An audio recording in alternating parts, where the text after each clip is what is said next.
Shalom Bapak Ibu, Saudara-saudara dimanapun saudara berada, jumpa lagi dengan saya Pendeta John Max Titalei dalam Petamburan Bible Study. Secara khusus malam hari ini kita akan membahas segala sesuatu yang berkaitan dengan Alkitab. Terutama saudara-saudara, hari ini kita akan membahas satu tema 4 karakteristik yang hebat ya, dari Alkitab sebagai firman Allah. Ya saudara-saudara, sebelum kita akan dengar lebih lanjut, kita akan berdoa terlebih dahulu. Bapa di sorga, kami mengucap syukur dan berterima kasih kembali kami masuk di dalam pelajaran di dalam Petamburan Bible Study ini. Secara khusus malam hari ini kami akan belajar sesuatu tentang Alkitab yang kami percayai adalah firman-Mu ya Tuhan. Itu sebabnya kiranya Roh Kudus sendiri yang boleh memberikan pencerahan supaya hamba-Mu yang menyampaikan dan kami semua yang mendengar sama-sama diberkati Tuhan. Dalam nama Yesus, amin. Ya saudara-saudara, hari ini sekali lagi kita akan membahas 4 karakteristik yang hebat ya, dari Alkitab sebagai firman Allah. Jadi saudara-saudara, pertama-tama sebelum kita masuk lebih dalam, kita harus yakini bahwa Alkitab adalah firman Allah. Sehingga karena kita meyakini itu, ada 4 karakteristik yang perlu saudara-saudara pahami yang begitu luar biasa, yang menjadi kekuatan terutama buat iman orang-orang percaya. Nah saudara-saudara, dari mana dan bagaimana cara Alkitab ditulis dan manfaatnya, itu menyebabkan kita mempercayai Alkitab sebagai firman Allah. Saya mengutip 2 ayat, saudara-saudara. Yang pertama, di dalam 2 Timotius 3 ayat yang ke-16 dikatakan, segala tulisan yang diilhamkan Allah memang bermanfaat untuk mengajar, untuk menyatakan kesalahan, untuk memperbaiki kelakuan, dan untuk mendidik orang dalam kebenaran. Yang kedua, di dalam 2 Petrus pasal yang pertama ayat yang ke-20 dan 21, yang terutama harus kamu ketahui bahwa nubuat-nubuat dalam kitab suci tidak boleh ditafsir menurut kehendak sendiri. Sebab tidak pernah nubuat dihasilkan oleh kehendak manusia, tetapi oleh dorongan Roh Kudus, orang-orang berbicara atas nama Allah. Ya saudara-saudara, tadi dikatakan kenapa kita mempercayai Alkitab sebagai firman Allah, saudara-saudara. Ada 2 indikatornya ya saudara-saudara, dari mungkin indikator-indikator yang lain yang sudah kita bahas di dalam PBS yang terdahulu. Jadi yang pertama saudara-saudara, cara Alkitab itu ditulis dan manfaat Alkitab itu ditulis, itu menyebabkan kita meyakini bahwa Alkitab adalah firman Allah. Nah, inspirasi berarti proses di mana campur tangan Allah itu terhadap penulis Alkitab melalui pekerjaan Roh Kudus atas diri penulis. Jadi ketika Alkitab ditulis oleh inspirasi dari Tuhan. Ya saudara-saudara, terhadap siapa? Terhadap orang-orang yang menulis. Mungkin ya saudara-saudara, waktu orang-orang atau tokoh-tokoh Alkitab, rasul atau mungkin yang lain, saudara-saudara, kita lihat perjalanan Alkitab di dalam PBS terdahulu, kita tahu bahwa kurang lebih 40 orang dari latar belakang yang berbeda, dari zaman yang berbeda, dari kebudayaan yang berbeda, dari status-status mereka yang berbeda, mereka menulis Alkitab ya, dari mulai Kejadian sampai Wahyu dalam kurun waktu kurang lebih 1600 tahun, menjadi satu kesatuan yang utuh, perjalanan suci, pekerjaan Tuhan yang mengasihi orang berdosa dalam diri Kristus oleh kuasa Roh Kudus untuk menyelamatkan manusia, itu terkandung di dalam seluruh kitab-kitab baik di dalam Perjanjian Lama dan Perjanjian Baru. Nah, penulis-penulisnya itu mungkin ya saudara-saudara, ada beberapa mereka yang tidak menyadari bahwa ketika mereka menulis ya, itu merupakan saudara-saudara inspirasi dari Tuhan.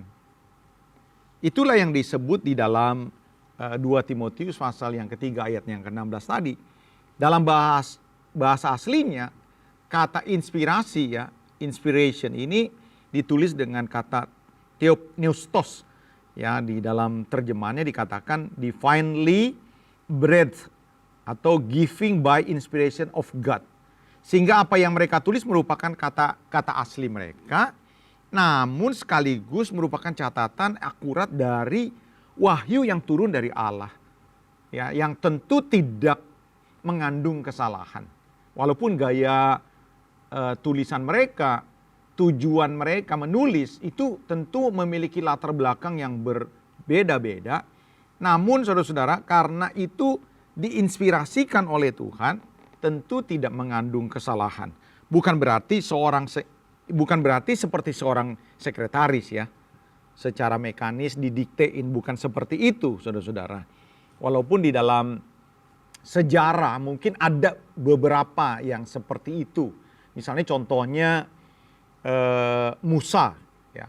Musa didiktein ya oleh Tuhan. Ketika Musa menulis 10 hukum Taurat, tentu itu didiktekan. Tapi di dalam kebanyakan tulisan-tulisan baik di dalam Perjanjian Lama maupun Perjanjian Baru, itu merupakan atau ditulis tidak seperti itu. Ya, tapi dengan berbagai cara Allah menggunakan ya untuk memberikan firman-Nya kepada manusia, kepada umat. Nah, di dalam terjemahan Inggris dikatakan 2 Timotius pasal yang ke-3 ayat 16 dikatakan all scripture is God-breathed and is useful for teaching, dan seterusnya.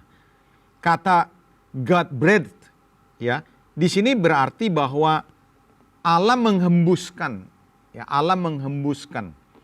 ya nafas ilahi kepada manusia melalui Roh Kudus, itu mengakibatkan seseorang tersebut berbicara dan menulis tulisan yang berkualitas ya, penglihatan, ketepatan, dan otoritas yang tidak mungkin ada dalam tulisan-tulisan apapun yang ada di dalam dunia ini. Kenapa? Karena Allah sendiri, Roh Kudus sendiri yang menghembuskannya. Di sini Allah menafaskan firman-Nya, dengan demikian maka pengarang Alkitab itu adalah Allah sendiri. Alkitab bukan berisi firman Allah. Ya. Melainkan Alkitab sendiri adalah firman Allah. Dalam segala redaksionalnya saudara-saudara yang ditulis oleh penulis, itu bukan Alkitab berisi firman Tuhan.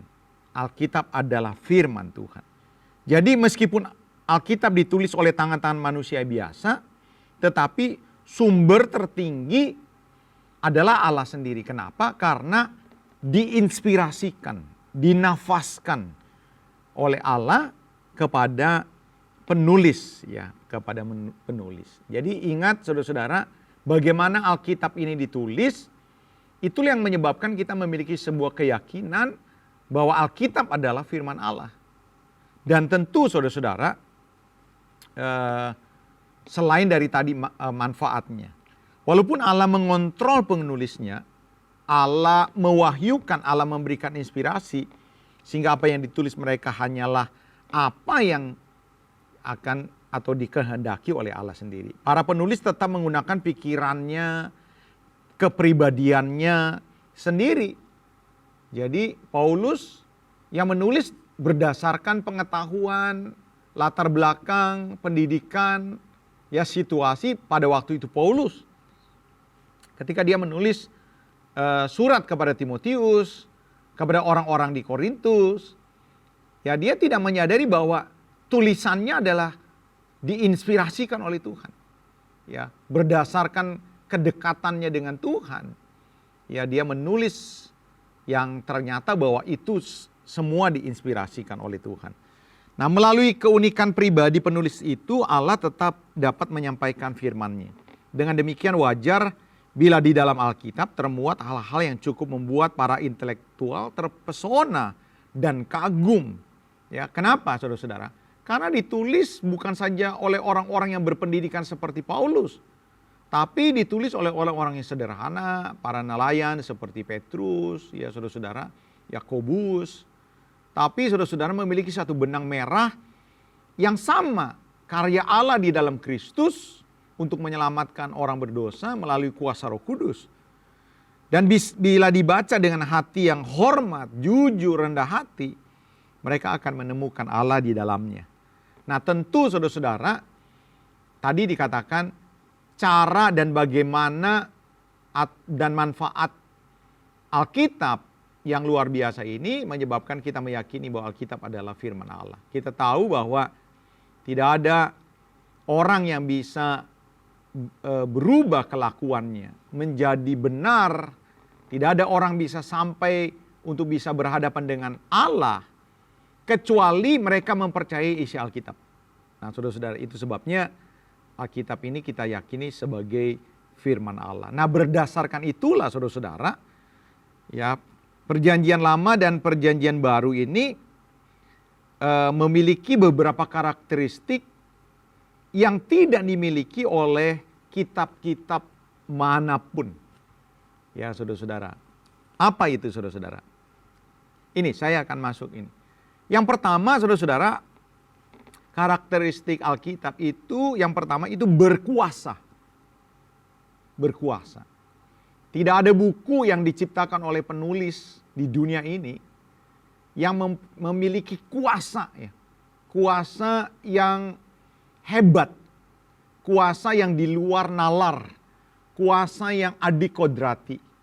Kebanyakan buku mengajar ya pendidikan, pengetahuan, kebanyakan buku mengajarkan moral, tapi saudara-saudara tidak ada buku yang membawa orang berubah, membawa orang mengalami pertobatan.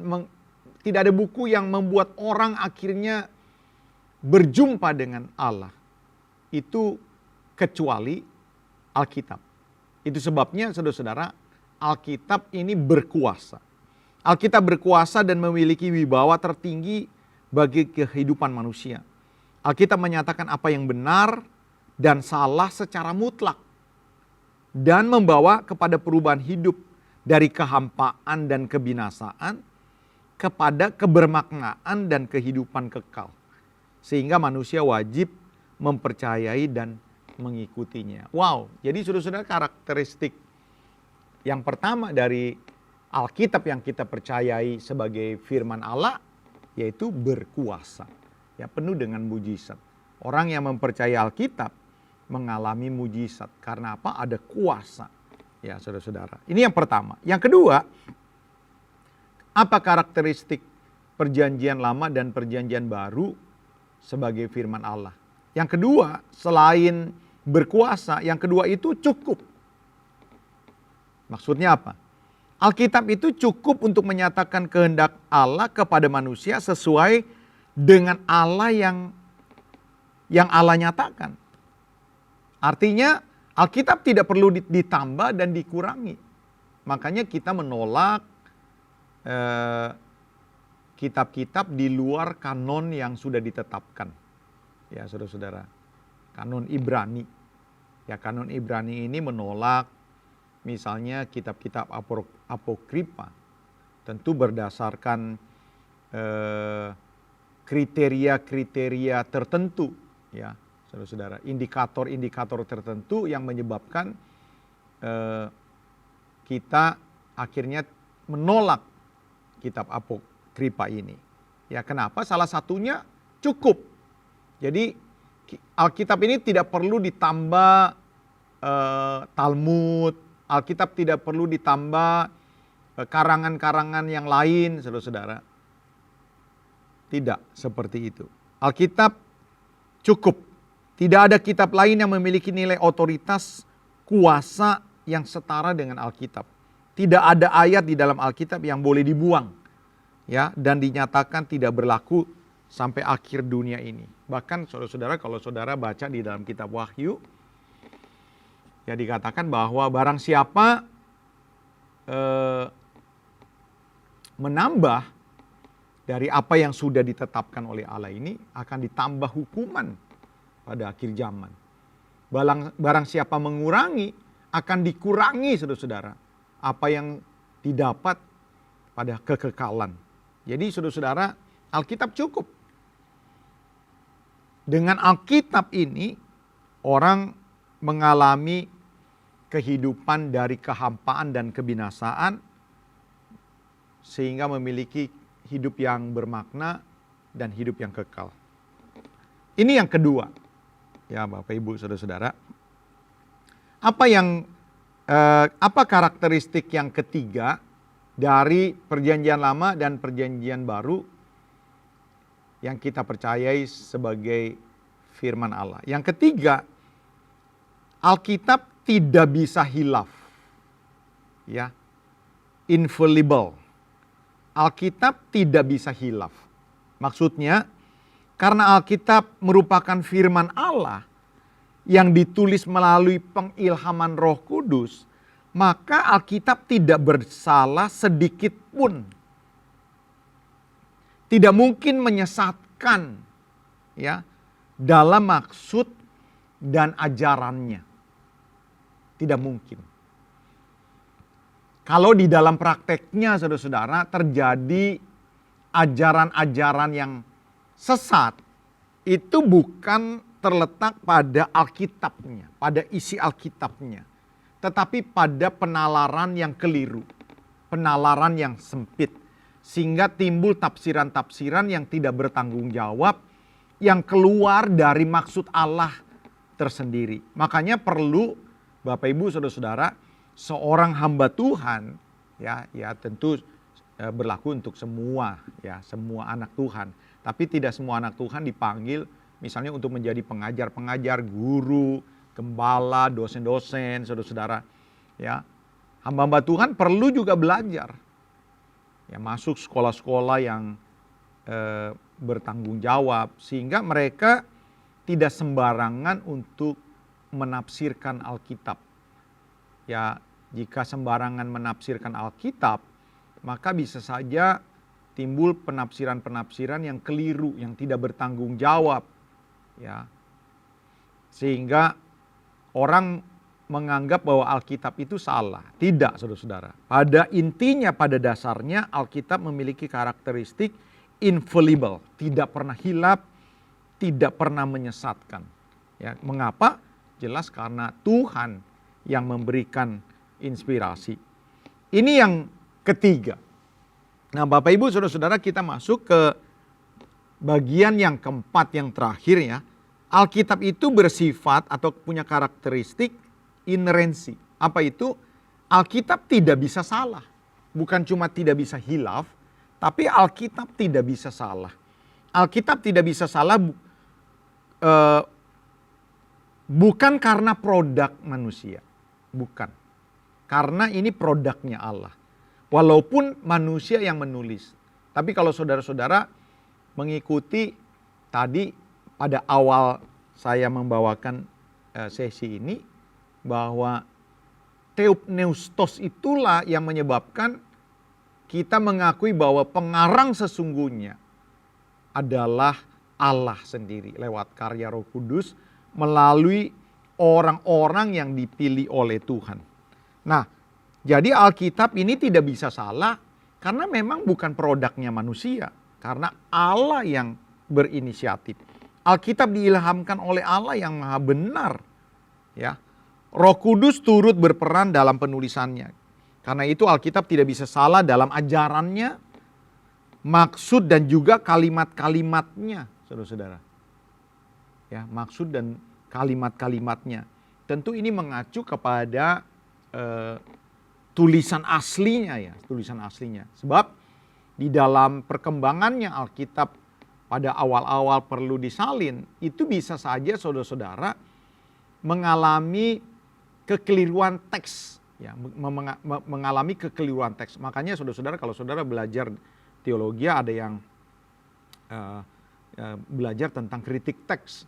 Kita tahu di dalam proses perjalanan panjang penyalinan bisa saja kehilapan manusia membuat penyalinan itu akhirnya bisa mengalami sedikit kekeliruan. Tapi saudara-saudara, pada dasarnya, ya, pada intinya saudara-saudara, maksud dan tujuan itu Alkitab yang ditulis oleh Allah sendiri tidak akan pernah salah.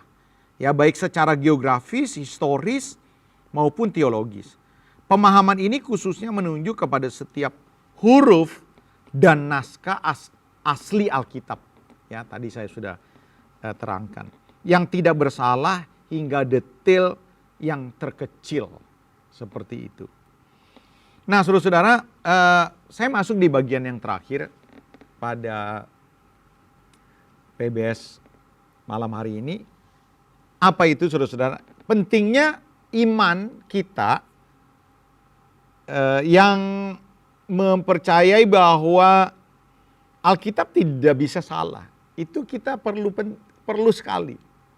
Ya, ketika saudara mempercayai bahwa Alkitab bisa salah, ya, kontennya, saudara-saudara, maka ini akan sangat berbahaya, saudara-saudara.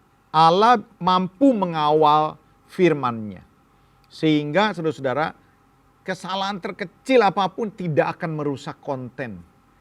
Ya, saudara-saudara, tidak akan merusak konten, maksud, isi hati Allah. Karena Allah sendiri yang mengawali dan Allah juga yang akan terus mengawal. Dia bukan cuma mengawali, tapi dia mengawal firman-Nya yang terus bisa dipakai sampai sekarang ini dan sampai akhir zaman. Nah, makanya penting iman kita percaya bahwa Alkitab tidak bisa salah. Inerensi ini. Nah, kenapa penting, saudara-saudara? Minimal karena dua hal.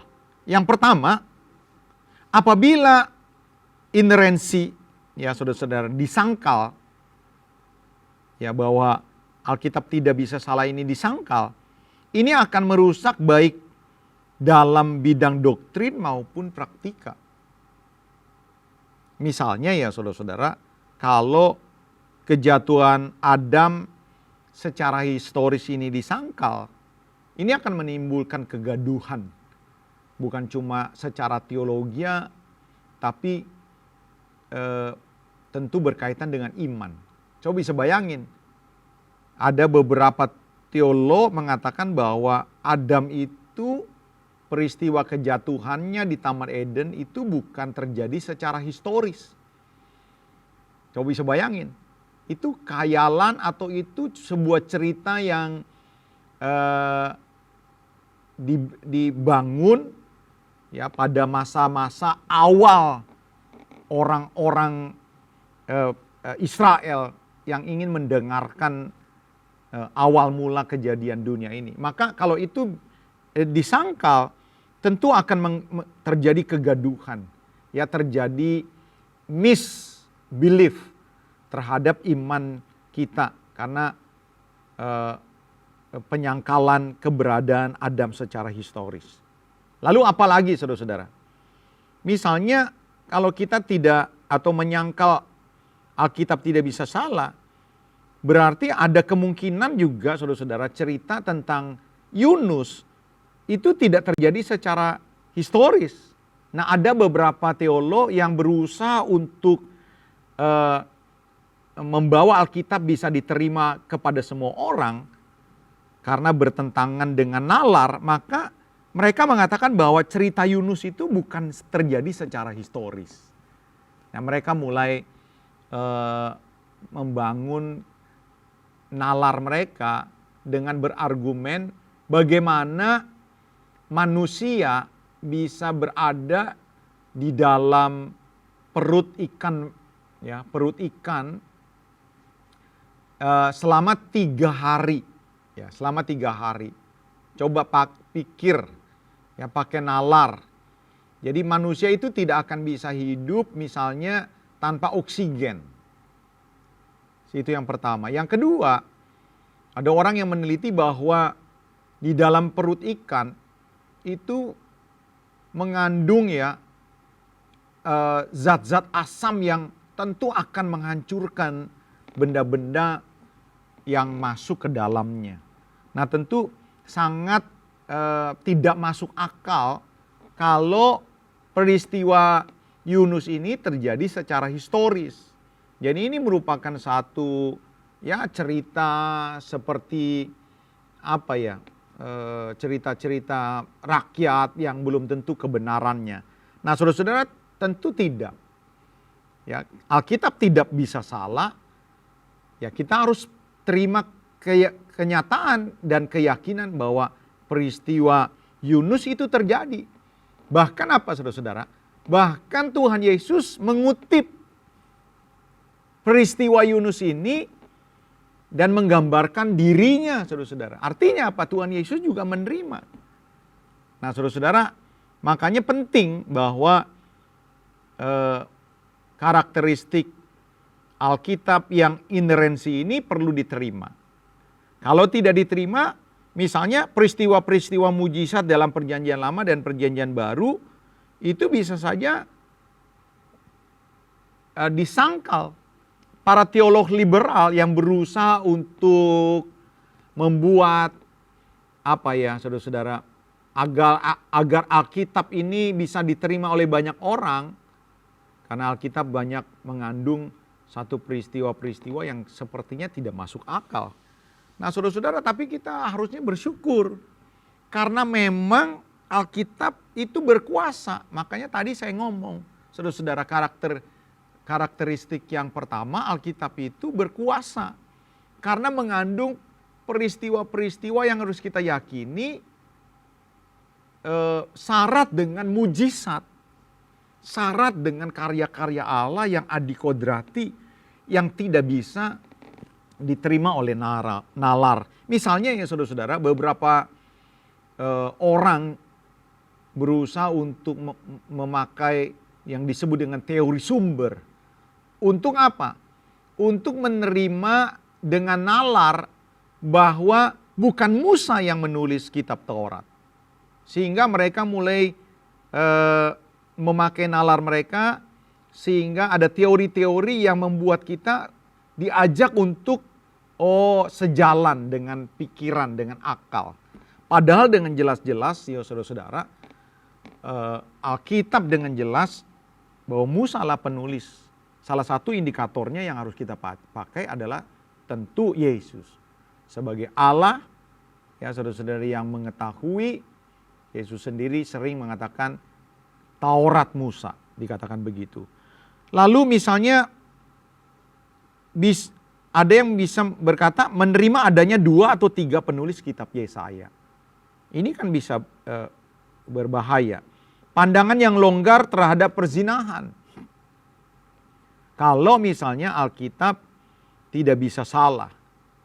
Ya, padahal walaupun peristiwa-peristiwa perzinahan ditulis di dalam Alkitab, itu bukan berarti kita mengexcuse dan meneladaninya. Pada intinya saudara-saudara, Alkitab itu mau memberikan kejujuran bahwa terjadi praktek-praktek yang nyata-nyata di luar dari kehendak Allah. Tapi itu bukan berarti bahwa Allah menyuruh kita untuk melakukan apa yang dilarang. Ya misalnya praktek homoseksual, perceraian, itu terjadi saudara-saudara. Ya, ini harus kita akui bahwa Alkitab itu jujur. Alkitab itu menceritakan apa adanya. Tapi bukan berarti menganjurkan. Karena itu semua bertentangan dengan hukum Allah. Ya. Dan kalau karakteristik Alkitab tidak salah ini disangkal, maka ada orang yang memandang Alkitab hanya dari kacamata psikologis. Seperti itu. Sehingga sama seperti buku-buku yang dicatat yang kebanyakan orang. Ini yang pertama. Jadi pentingnya kita beriman bahwa Alkitab tidak bisa salah. Yang pertama, apabila ini disangkal akan merusak baik dalam bidang doktrin maupun praktika. Yang kedua, saudara-saudara, yang terakhir, ya pentingnya iman bahwa Alkitab tidak bisa salah. Yang kedua, Alkitab tidak dianggap keliru, ya, dan diremehkan orang. Dalam perjalanan sejarah tidak sedikit orang-orang yang meragukan kewibawaan Alkitab sebagai firman Allah. Banyak, saudara-saudara. Ya, dari kalangan orang-orang Kristen sendiri yang merasa malu karena Alkitab membeberkan apa adanya, saudara-saudara.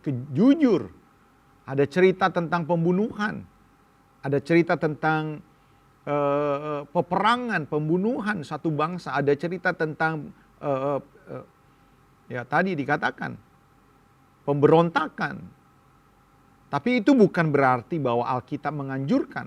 Alkitab menyatakan konsekuensi terhadap ketidakbenaran itu dibeberkan seperti itu. Nah, di dalam perjalanan sejarah banyak orang mulai meragukan, merasa malu sehingga berusaha untuk apa, saudara-saudara? Untuk meniadakan peristiwa-peristiwa yang benar ini. Hanya dalam rangka mau membela Allah atau mau membela Alkitab. Saya percaya, saudara-saudara, Allah tidak perlu kita bela. Ya, Alkitab Allah membela dirinya sendiri. Bahkan saudara-saudara, bukan cuma dari golongan orang-orang percaya. Tentu saudara-saudara ada banyak musuh-musuh Alkitab. Ya, para penafsir Alkitab telah membuat pernyataan yang jelas-jelas sangat merugikan iman Kristen. Dengan mengatakan bahwa dalam Alkitab terdapat banyak kekeliruan. Baik secara redaksional, historis, etis, moral, maupun yang bersifat rasional dan iman. Nah, kalau ini tidak disingkapi dengan benar dan mempercayai karakteristik yang kita sudah bahas, ya saudara-saudara, ini akan bisa membuat iman banyak orang-orang percaya bisa goyah. Dan ternyata sudah terbukti, tidak sedikit orang-orang Kristen yang tidak tertanam dalam sebuah gereja yang bertanggung jawab untuk mendidik, untuk menumbuhkan jemaat, ya orang-orang tersebut bisa goyah ketika Alkitab diperdebatkan, ketika Alkitab didiskreditkan. Akhirnya mereka bisa goyah dan bisa saja meninggalkan imannya. Nah, saudara-saudara, inilah kira-kira pelajaran PBS yang mungkin singkat pada malam hari ini, tapi tentu sangat penting. Ingat saudara-saudara, bahwa Alkitab yang saudara dan saya pegang, baca, ya saudara-saudara, itu adalah firman Allah. Dia adalah firman Allah, kenapa? Karena cara dan bagaimana ditulisnya serta manfaatnya yang luar biasa, itu menyebabkan Alkitab kita percayai bahwa perjanjian lama dan perjanjian baru adalah firman Allah. Karena Alkitab adalah firman Allah, tentu dia punya karakteristik. Ya, ingat ya, karakteristik yang pertama, dia berkuasa. Dia cukup. Tidak bisa hilaf dan tidak bisa salah. Kiranya pelajaran malam hari ini sedikit membawa saudara kepada pencerahan supaya saudara bisa semakin kokoh, ya. Ketika Alkitab dipertanyakan, saudara bisa berakapologet, saudara bisa membela, dan dengan penuh keyakinan, saudara berjalan bersama dengan Tuhan. Kalau saudara punya pertanyaan berkaitan dengan tema malam hari ini, saudara bisa WA kepada di nomor yang telah ada di layar monitor saudara. Tuhan Yesus memberkati, kita tundukkan kepala. Sekali lagi kita akan akhiri PBS malam hari ini. Bapak, terima kasih buat pelajaran malam hari ini. Kiranya kebenaran firman-Mu hari ini menguatkan kami, mengokohkan iman kami, sehingga kami boleh berjalan dan mempercayai firman-Mu yang ada di dalam Alkitab ini, untuk menuntun kami semakin bertumbuh dan menyukakan hati Tuhan. Dalam nama Yesus kami berdoa. Amin. Sampai berjumpa lagi di dalam PBS minggu depan. Tuhan berkati.